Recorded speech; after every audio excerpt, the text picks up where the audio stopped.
Middle east में war और देश पे इकोनॉमिक क्राइसिस एक ऐसा आर्थिक संकट जिसे सरकार भी फोर्स मेजोर मान रही है।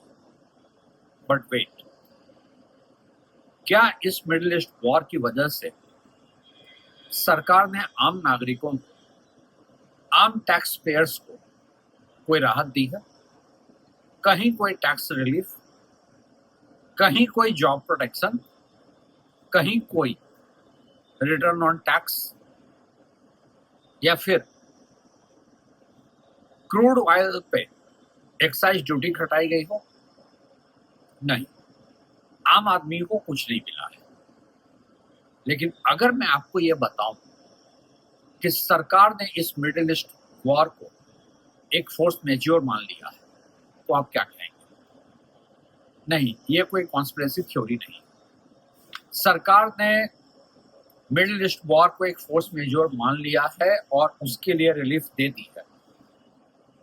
अनफॉर्चुनेटली ये रिलीफ आम आदमी के लिए नहीं है, देश के टैक्स पेयर के लिए नहीं है।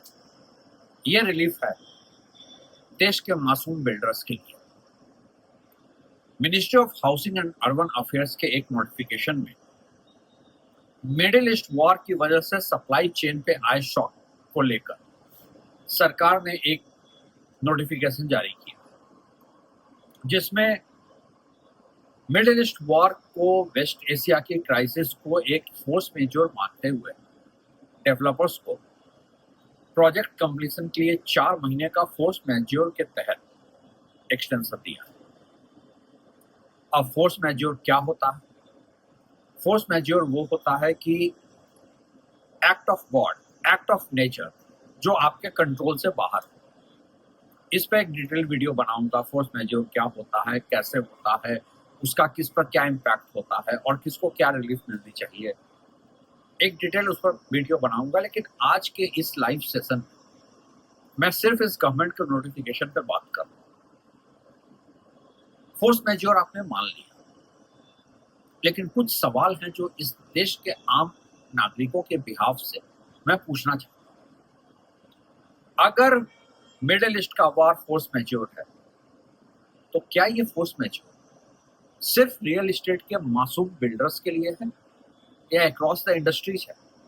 क्या सारे इंडस्ट्रीज को फोर्स मेजोर के तहत रिलीफ दी गई है? सप्लाई चेन अगर है तो सबका अफेक्ट हुआ? नहीं, ये notification ministry of housing and urban affairs का सिर्फ और सिर्फ रियल एस्टेट के लिए है। रियल एस्टेट के लिए भी नहीं, बिल्डर्स के लिए। क्योंकि अगर ये कॉम्प्रिहेंसिव होता तो होम बायर्स को भी रिलीफ मिलती, उनको भी 4 महीने का EMI डिफर्टमेंट का कोई प्लान मिलता, उनको भी कोई टैक्स रिलीफ मिलता। कोविड में जब कोविड के पीरियड को सरकार ने फोर्स मेजोर मानकर कंस्ट्रक्शन को एक्सटेंशन दिया था, तो सिंबॉलिक ही सही देश के आम नागरिकों को भी कुछ रिलीफ दिया था। कुछ डेफरमेंट प्लान थे, कुछ लोन एलिजिबिलिटी बढ़ाई गई थी, कुछ किया गया था।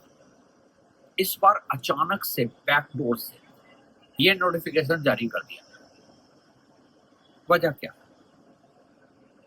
क्या रियल एस्टेट के इंडस्ट्री बॉडीज इतने पावरफुल हो गए हैं, इतना ज्यादा गवर्नमेंट की पॉलिसीज को इन्फ्लुएंस करने लगे हैं, इतने बड़े प्रेशर ग्रुप बन गए हैं, या फिर इतने बड़े पॉलिटिकल फंडिंग के सोर्स बन गए हैं?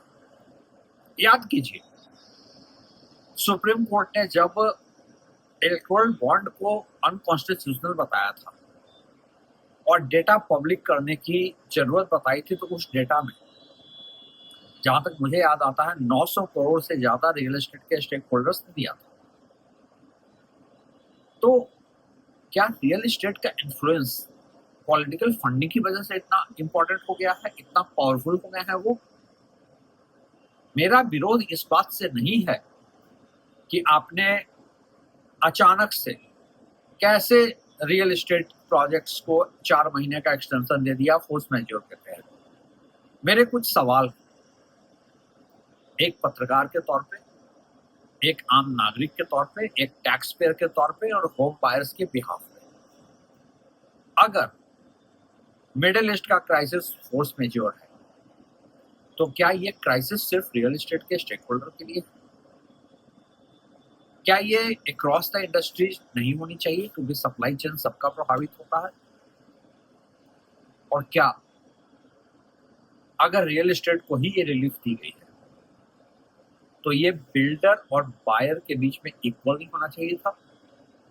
अगर एक क्राइसिस है, अगर एक एक्ट ऑफ गॉड है, एक्ट ऑफ नेचर है, ऐसा एक्ट है जो किसी के कंट्रोल से बाहर, तो किसी बिजनेस में एक स्टेक होल्डर के लिए है, दूसरे के लिए नहीं है, ऐसा कैसे हो सकता है? और ये इतना ब्रॉड सवाल है कि जिसपे कि देश के आम नागरिकों को पब्लिक कंसल्टेशन भी नहीं किया गया, होम बायर्स का कोई रिप्रेजेंटेशन भी शायद नहीं लिया गया, अचानक से एक नोटिफिकेशन आ गया।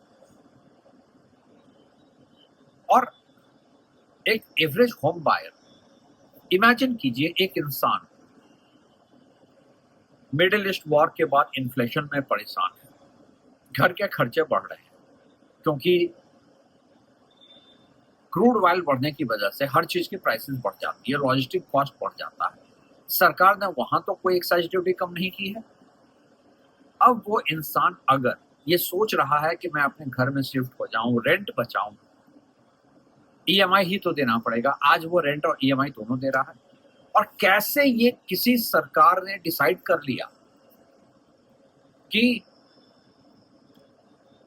हम रिलीफ देंगे, एक स्टेक होल्डर को देंगे, दूसरे को नहीं देंगे?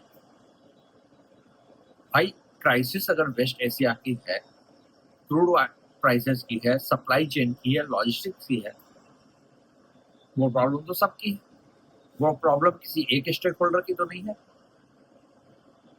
आप बिजनेसेस को जो रिलीफ देते हैं उसका लॉजिक क्या होता है?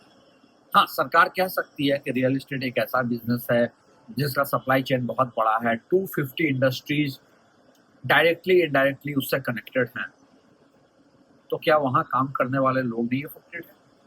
उनको क्या रिलीफ मिला? क्या वहां काम करने वाले लोग घर खरीदार नहीं है? उनको क्या रिलीफ मिला? एक अचानक से पैटर्न देखा जा रहा है, जो इंडस्ट्री बॉडी ज्यादा पावरफुल होती है वो जैसे चाहे पॉलिसी इन्फ्लुएंस कर लेती है। एक घर खरीदार का दर्द समझिए, उसकी नौकरी आज अनस्टेबल है, उसके घर के खर्चे बढ़ गए हैं, इन्फ्लेशन बढ़ रहा है, और अचानक उसको कहा जाता है कि आपका घर और भी देर से मिलेगा। एक सबसे बड़ा सवाल यहाँ पर यह भी खड़ा होता है, अक्रॉस द बोर्ड ये रिलीफ क्यों मिला? क्या सारे रियल एस्टेट कंपनीज चाहे कंस्ट्रक्शन के किसी स्टेज में मिडिल ईस्ट वॉर से इक्वली अफेक्टेड है? किसी ने अभी प्री लॉन्च किया है, कोई काम नहीं शुरू हुआ है, क्या वो भी उतना अफेक्टेड है जितना अफेक्टेड वो डेवलपर है जो फिनिशिंग के स्टेज में है?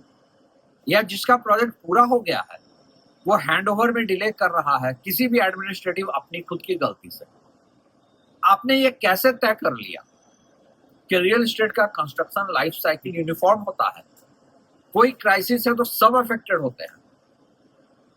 और अगर आपकी ये थ्योरी में मान लो कि real estate across the board affected होता है किसी सप्लाई चेन से, तो फिर तो ये रियलिटी सारे इंडस्ट्रीज की है, और सारे इंडस्ट्रीज से कहीं ज्यादा यह रियलिटी आम इंसान की है, आम होम बायर की है। लेकिन नहीं, रिलीफ मिलेगा बिल्डर को, क्योंकि बिल्डर बहुत मासूम होते हैं, इतने मासूम होते हैं कि पूरी मासूमियत के साथ पॉलिटिकल फंडिंग करते हैं। ये जो फोर्स मैज्योर की परिभाषा को नए तरीके से डिफाइन किया गया है, 4 महीने का रिलीफ दिया गया है, ये कुछ नहीं, बिल्डर लॉबी का एक प्रेशर ग्रुप के तौर पे इमरजेंस है, सरकार के ऊपर एक बड़ा इन्फ्लुएंस है, और ये बहुत कुछ साथ में और भी कहता है। अगर यही ट्रेंड जारी रहा तो ये रियल एस्टेट लॉबी सरकारी पॉलिसीज को ऐसे ही इन्फ्लुएंस करती रहेगी।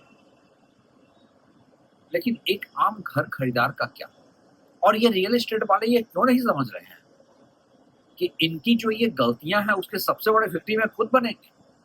मार्केट में जो आज डिमांड गिरा है उसकी सबसे बड़ी वजह है, एबव एवरीथिंग, सबसे बड़ी वजह है ट्रस्ट डेफिसिट बिल्डर्स के ऊपर, ट्रस्ट डेफिसिट सिस्टम के ऊपर, ट्रस्ट डेफिसिट सरकार के ऊपर। लेकिन सब मिलकर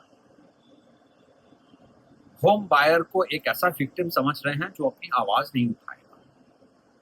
ठीक है, वो शायद अपनी आवाज नहीं उठाएगा, लेकिन इस फोर्स मेजोर के नोटिफिकेशन के बाद उनकी आवाज कम से कम हम जैसे लोग उठाते रहेंगे और कंसिस्टेंटली उठाते रहेंगे। आप सब लोगों से ये गुजारिश है कि आपके जो भी इस पर व्यूज हैं आप हमें अपने कमेंट्स में लिखें। ये एक लाइव सेशन अपने आप में कॉम्प्रिहेंसिव नहीं है, पूरा नहीं है। मैं फोर्स मेज्योर और उसका बिल्डर्स लॉबी को मिलने वाले एडवांटेज, बिल्डर लॉबी का पॉलिसी इन्फ्लुएंस करना, इन सब पे बहुत डिटेल में बात करूंगा। आप लोग बस कमेंट में अपने व्यूज लिखते रहें, हम इस पर आगे और भी बात करेंगे और हम बार बार सवाल उठाएंगे कि सारे रिलीफ बिल्डर्स को क्यों मिलते हैं, बायर्स को क्यों नहीं मिलते। अगर मिडिल ईस्ट का वॉर क्राइसिस रियल में फोर्स मेजूर है तो बिल्डर के लिए है और बायर के लिए क्यों नहीं है।